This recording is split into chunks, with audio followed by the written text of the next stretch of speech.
The निग्रह निकासिका ये series हम लेकर आए हैं। जो भागवतानंद है उसने अपने आप को प्रामाणिक सिद्ध करने के लिए बहुत से दावे किए और बहुत से वादे भी किए कि हम ये देंगे, वचन आपको दिए कि हमारी निग्रह प्रवेशिका आएगी, तो वो तो नहीं आई, मगर निग्रह निकासिका ज़रूर हमें प्राप्त हो गई है कि किस प्रकार से किन किन दृष्टिकोण से तथ्य, तर्क, प्रमाण से ये सिद्ध होता है कि ये जो भागवतानंद है, जो स्वयं को एक निग्रह संप्रदाय से जोड़ता है, वो लुप्त हो गया था, ये उसके गुप्त आचार्य हैं, तो किस प्रकार से इसकी अप्रामाणिकता सिद्ध होती है, ये सारी चीज़ें सीरीज़ में आपको देखने को मिलेंगी। निकासिका के आपको 6 चैप्टर मिलेंगे, 6 चैप्टर्स में है ये सीरीज़। पहला है भूमिका,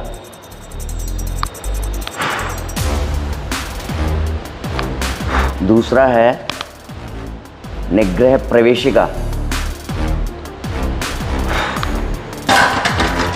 ये जितने भी इसने दावे किए ना भागवतानंद ने, जितना भी इसने आज तक बोला है स्वयं को प्रामाणिक सिद्ध करने के लिए, उन सब का कलेक्शन है निग्रह प्रवेशिका में। तो पहले चैप्टर का नाम है भूमिका, दूसरे चैप्टर का नाम है निग्रह प्रवेशिका, तीसरे चैप्टर का नाम है निग्रह निकासिका, जो मुख्य, जिसमें खंडन है, जिसमें इसकी अप्रामाणिकता सिद्ध होगी, जिसके भी 2 भाग हैं। उसमें एक हिस्सा ये है कि किस प्रकार जो निग्रह संप्रदाय है उसके अस्तित्व की अस्पष्टता है शास्त्रों में। पहली बात तो वो सिद्ध हो कि वो संप्रदाय है भी कि नहीं है, और दूसरा ये कि अगर वो है तो उसके साथ इसका संबंध कितना प्रामाणिक है। इन 2 विषयों पर जो ये तीसरा चैप्टर आएगा, जिसका नाम होगा निग्रह निकासिका भाग 1, तो उसमें इन 2 बिंदुओं पे बातचीत होगी।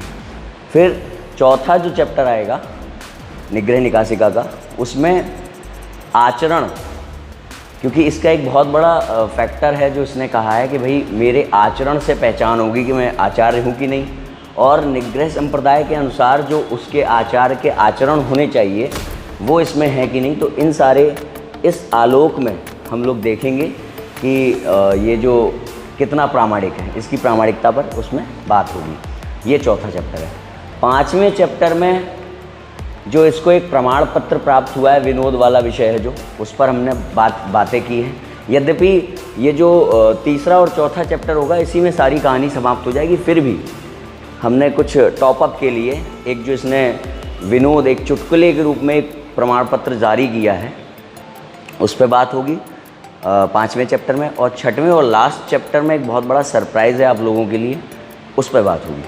तो ये पूरे 6 एपिसोड्स में ये निग्रह निकासिका आपको प्राप्त होगी। यद्यपि हमने इसमें निग्रह निकासिका में ये भागवतानंद की गुरु की जो वास्तविकता है, उसकी अप्रामाणिकता है, या उसकी जो क्लेम्स हैं उसको प्रामाणिक सिद्ध करने के लिए, तो उनके खंडन में अप्रामाणिकता को सिद्ध करने के लिए हमने तर्क और प्रमाण दोनों ही चीज़ों पर बात की है। परंतु कहीं पर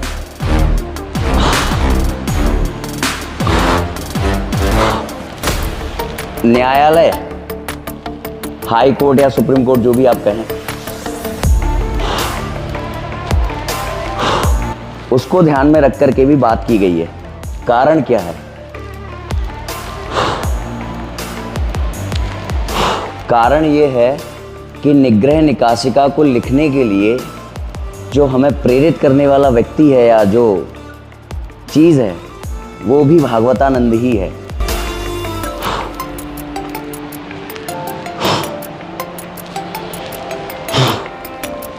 इस व्यक्ति ने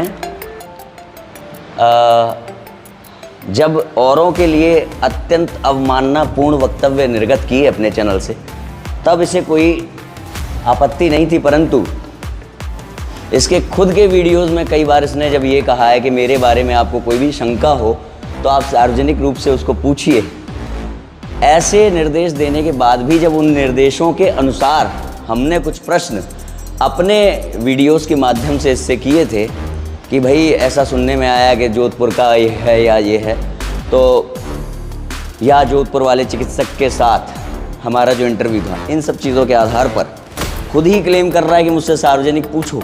और जब पूछ रहे हैं तो इस व्यक्ति ने हमको 100 करोड़ का नोटिस भेजा, 100 करोड़ का। तो 100 करोड़ का जब इसने नोटिस भेजा है, उसमें इसने सबसे पहले स्वयं को कहा है कि मुझे शाक्त संप्रदाय द्वारा उपाधि प्राप्त हुई है निग्रहाचार्य की। तो उस नोटिस में लिखी वो जो पंक्ति है कि इस शाक्त संप्रदाय से निग्रहाचार्य की उपाधि हमें प्राप्त हुई है, जो क्लेम है, उस क्लेम को खंडित करने के लिए उसके रेप्लिकेशन में ही हमें निग्रह निकासिका लिखने की प्रेरणा मिली। और उसमें भी एक चैप्टर बनाया गया जिसमें कि जिसको निग्रह प्रवेशिका हम कह रहे हैं। वो उस चैप्टर में इसके द्वारा दिए गए सारे जितने भी पूर्व पक्ष हैं उनको संकलन करने का प्रयास किया गया। तो अब एक तरीके से जो कोर्ट के लिए जो नोटिस आया है, कोर्ट में बुलाने वाला, यद्यपि वो मामला अभी कोर्ट में गया भी नहीं है, मगर वो जो नोटिस आया है उसके आलोक में ये उत्तर लिखा गया। तो इसलिए कहीं कहीं पर इस पूरे निग्रह निकासिका में कहीं कहीं पर आपको कोई ऐसा तथ्य या तर्क भी मिलेगा जो कि न्यायालय को दिया जाने वाला उत्तर होगा, है ना। यद्यपि जब इसके नोटिस का हमने जो उत्तर दिया है उसमें जो निग्रह निकासिका जो लिख ली गई थी खूब सारी बड़ी सी, उसको हटा करके इसको केवल जो कोर्ट के दृष्टिकोण से जो उत्तर दिया गया है केवल वही भेजा गया।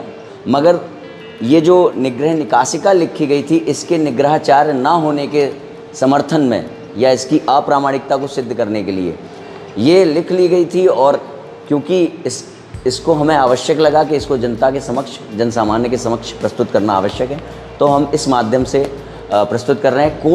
केवल कोर्ट के दृष्टिकोण से जो उत्तर दिया गया है वो कभी हमें समय मिलेगा और आप लोग जन सामान्य यदि आग्रह करेंगे तो हम उसको भी प्रस्तुत कर देंगे, सार्वजनिक कर देंगे कि कोर्ट के दृष्टिकोण से हमने क्या उत्तर दिया था।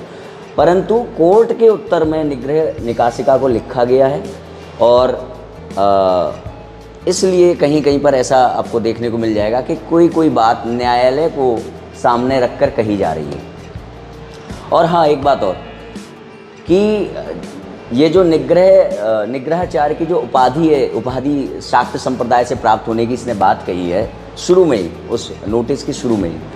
तो ये जो उपाधि है इसमें क्योंकि मानहानि का नोटिस है, तो मानहानि तो सबसे पहले ये देखा जाता है कि भाई जो व्यक्ति ये क्लेम कर रहा है कि मेरा मान है जिसकी हानि हुई है, तो उस मान के लिए ही इसने अपने आप को निग्रहाचार्य प्रस्तुत किया था। तो हमने उस मान के विरोध में ही कि इसका कोई मान्य नहीं है, ये एक नंबर का धूर्त और निर्लज्ज व्यक्ति है, इसी बात को सिद्ध करने के लिए ही निग्रह निकासिका हमने लिखी कि ये स्वयं का जो मान बता रहा है ना कि मैं निग्रहाचार्य हूँ, ये निग्रहाचार्य है ही नहीं। किसी भी प्रकार से निग्रहाचार्य प्रस्तुत नहीं होता है। ये केवल और केवल एक मनमुखी लुप्त संप्रदाय का गुप्त आचार्य है जिसकी कोई पुष्टि कहीं से भी नहीं हो सकती, किसी भी प्रकार से नहीं प्राप्त हो सकती।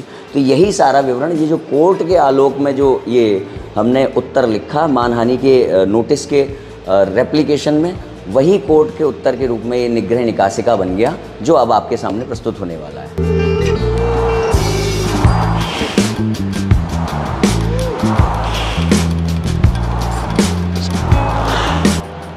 यद्यपि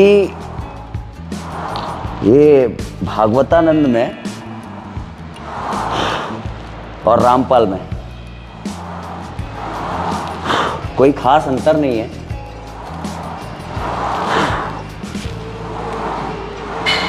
पर फिर भी कंपैरेटिवली टू रामपाल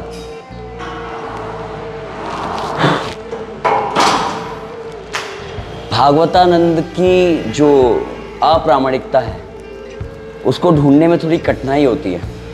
अब अंतर क्यों नहीं है? अंतर इसलिए नहीं है कि ये दोनों ही इतने बड़े दोगले हैं कि इनकी हर दूसरी बात इनकी पिछली बात से कटती है। पर इजी क्यों है? भागवतानंद का कठिन क्यों है और रामपाल का इजी क्यों है? इसलिए नहीं कि भागवतानंद को संस्कृत आती है और रामपाल जेल धाम निवासी उसको संस्कृत नहीं आती, बल्कि इसलिए कि रामपाल के नाम से बहुत सारी पुस्तकें अवेलेबल हैं, सुलभ है। बहुत सारी उसने अपने आप को प्रामाणिक या अपनी जो क्लेम्स हैं उनके लिए बहुत सारी उसकी पुस्तकें हैं जिनको आराम से आप कहीं से प्राप्त कर सकते हैं और उसका अध्ययन करके उसकी चीज़ें को तोड़ निकाल सकते हैं। वो जो उसकी अप्रामाणिकता है उसको आपको साफ दिख जाएगी। पर इसके उलट जो भागवतानंद है इसके जो क्लेम्स हैं वही छुपे हुए हैं, इसकी चीज़ें छुपी हुई हैं। तो ये औरों पर क्लेम करता है कि इसका ये करता है, इसका सचिव ये करता है, उसका वो फलाना ये करता है, ये उसके साथ खड़ा होता है, मगर क्या ये अपनी जीवनी को, अपने लोगों को, अपने से जुड़े हुए लोगों को क्या सार्वजनिक करता है? ये किससे मिल रहा है, किससे नहीं मिल रहा है, इससे जुड़ा हुआ व्यक्ति किससे मिल रहा है, किससे नहीं मिल रहा है, उसी प्रकार से ये नहीं करता है और दूसरों पर क्लेम करता रहता है।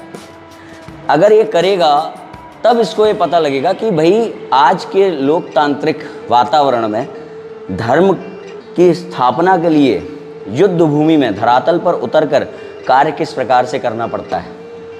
खैर वो एक अलग विषय, मगर इसी प्रकार से जिस तरह से इसने अपनी जीवनी को छुपा रखा है, उसी तरीके से इसने अपने क्लेम्स को भी बहुत सुलभ नहीं बनाया है। इसने जितने भी क्लेम्स किए जिसमें कहता है कि हमने खंडन किया, ये किया, या अपने आप को प्रामाणिक सिद्ध किया है, वो इसने सुलभ किए ही नहीं है। निग्रह प्रवेशिका के लिए तो स्वयं ही आज तक कहता है कि अभी तक नहीं आई है। तो जब इसके पूर्व पक्ष ही हमें प्राप्त नहीं होंगे तो हम उसका खंडन किस प्रकार से लिखेंगे?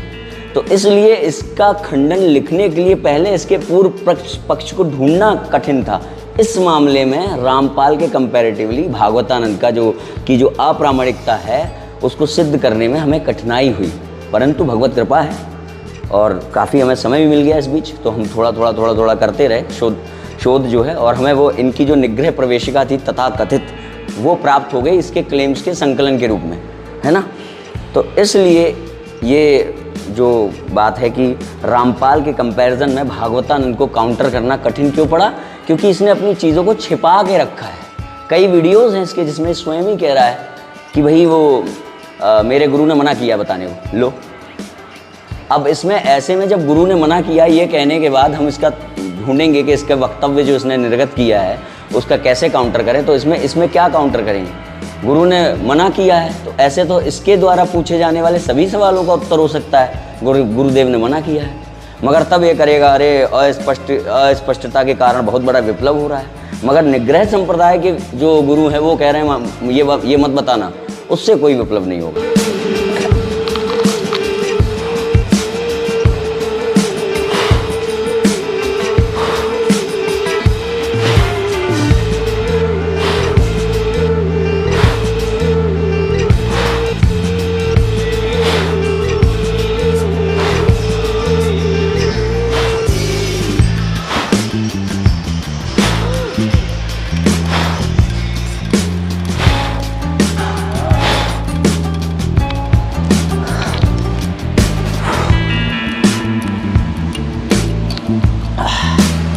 ये जो सीरीज़ है निग्रह निकासिका, ये भागवतानंद के द्वारा किए जाने वाले जो कुतर्क हैं या क्लेम्स हैं जिनमें कुछ शास्त्रों की आवश्यकता हो सकती है।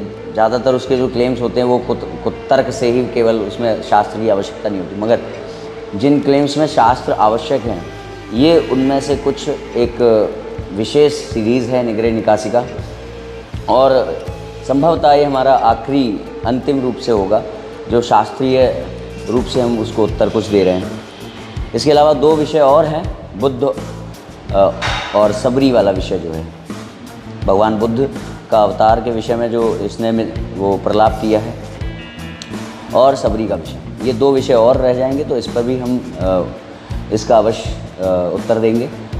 हाँ, मगर इसके बाद बहुत आवश्यक ना होने पर हम इसके रिप्लाई नहीं देंगे, क्योंकि शंकराचार्य का विरोध करने वाला ये एक तुच्छ व्यक्ति है, बिल्कुल तुच्छ। इसका उत्तर देना, एक बात आती है ना कि मठ से कोई क्यों नहीं बोल रहा है, इसका उत्तर क्यों नहीं दिया जा रहा है, ये क्या बोल रहा है, क्यों नहीं इसके, भाई ये है कौन, इसका अस्तित्व क्या है? यहाँ तो इस्लाम से लेकर के क्रिश्चियनिटी तक और जो अपनी भीम आर्मी है, ये सब कोई इनके पीछे पड़ा हुआ है, शंकराचार्यों और उनके सार्वभौम सिद्धांतों के पीछे पड़ा हुआ है। आर्य समाज, इस्कॉन, ना जाने कितने लोग हैं जो शंकराचार्य अपनी किताब को शुरू करते ही उस किताब में सबसे पहले शंकराचार्य का विरोध करते हैं। तो इसका वैसा अस्तित्व है ही नहीं जिसको बहुत ज़्यादा समय दिया जाए। इस कारण से जो हमारे आचार्यगण हैं वो भी बहुत ज़्यादा समय अपना नहीं देते, और हम भी इसके रेप्लिकेशन देने में बहुत ज़्यादा समय नष्ट करना उचित नहीं समझते हैं। तो ये कुछ अंतिम विषय होंगे हमारे जिस पर हम शास्त्रीय रूप से इसका उत्तर प्रस्तुत कर रहे हैं।